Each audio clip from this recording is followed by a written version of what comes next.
Hi, my name's Jason. I work here at Staples, and I've been bullied a lot of my life. From the time I was in the 6th grade until I graduated, and even years after that, I was bullied with queer and fag. It made it rough. It made some days hard to even get out of bed. However, I kept just pushing through because you just can't let the bullies win. When I finally came out, though, it was wonderful. My family said, "Thank God you're finally out." They were very supportive. Some people weren't, and those people I just pushed aside and focused on the ones that were supportive. I grew up in Mississippi, lived in the South my entire life, Mississippi, Louisiana, Tennessee.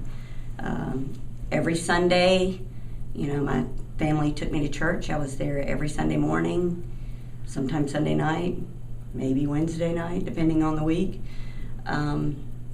So I was in church every Sunday hearing, that being gay was wrong, or just different things in general about how people live their lives.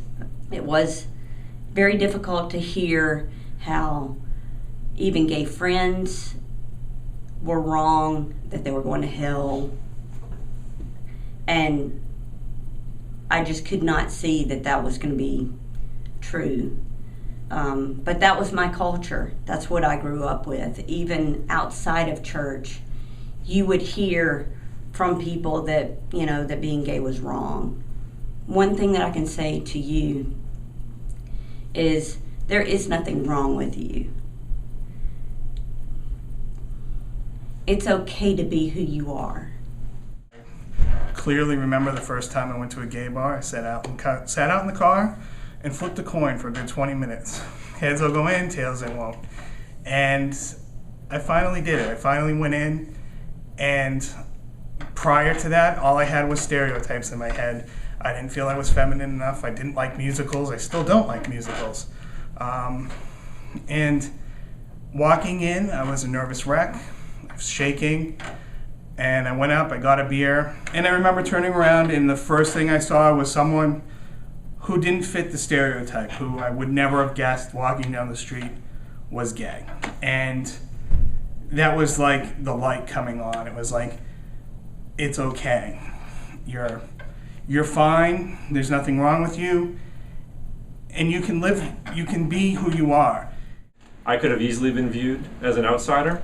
And here I've met a group of people who have probably been viewed as an outsider more than once in their life, but they didn't treat me that way. They welcomed me with open arms, and that was one of the most amazing things that I've experienced so far as being in LA.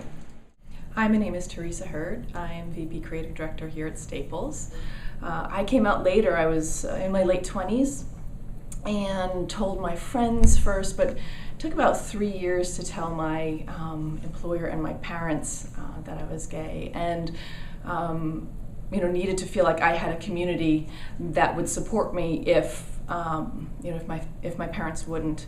And ultimately they did. It was not easy. It wasn't easy telling them, and there were a lot of conversations, a lot of tears, a lot of where did we go wrongs. And my dad even said to me, he said he felt like a failure as a parent because he didn't feel like I could come to him with this news, and it was upsetting to hear that from a parent, and it took them a while, but they came around. Well, my mother died when I was 13, and then 2 years later my father died, and my younger brother and I went to live with one of my aunts. She made it known in the beginning that she really wasn't too thrilled to have us, but didn't make things easier there. My cousin would take me to school, but I'd have to take the school bus home. And it didn't take long for the cool kids in the back to start in on me. I heard homo, queer, fag, I heard them all. And I would just sit there frozen, just trying not to say anything to them and just waiting to get off the bus.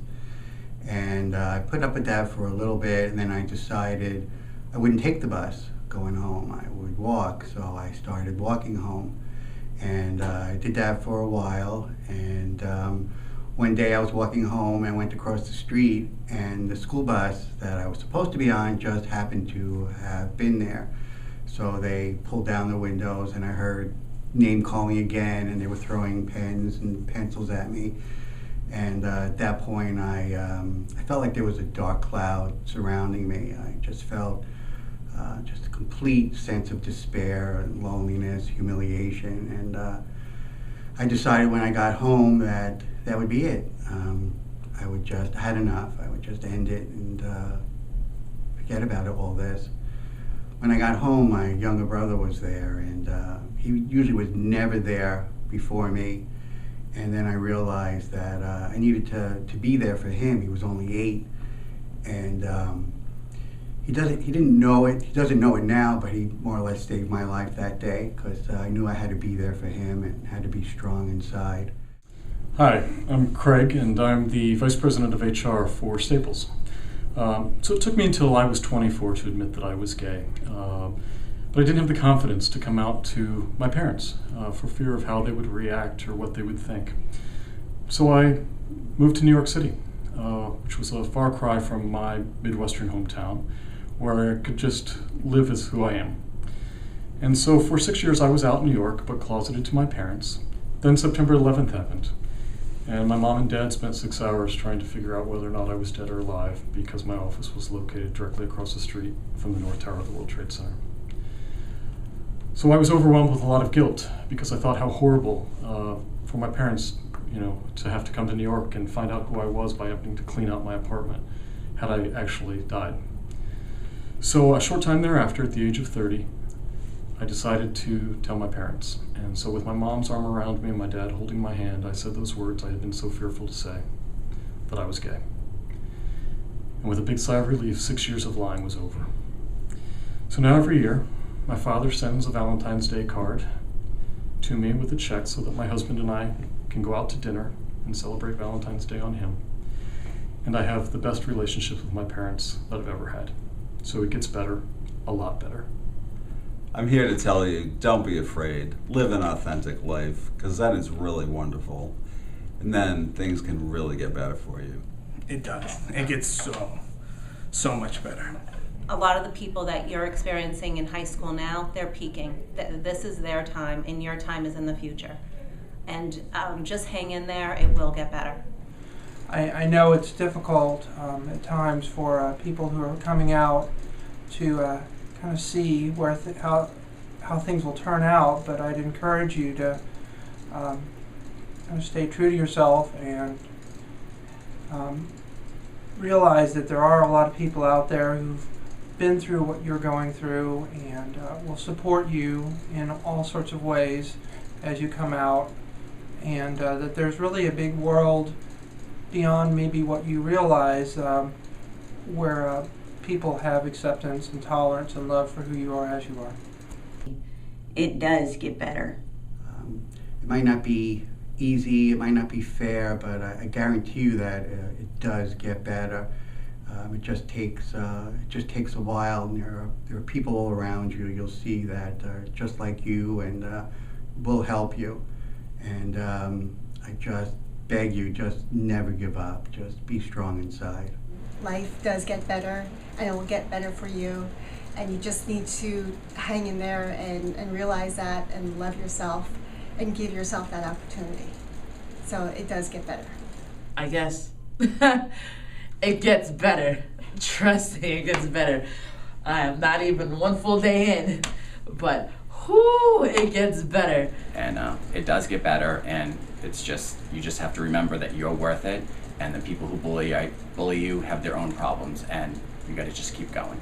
In high school, when you have bad moments, they seem like they're forever. Any kind of feeling that you have, you just think, this is the way I'm always gonna feel. And the truth is, it gets better.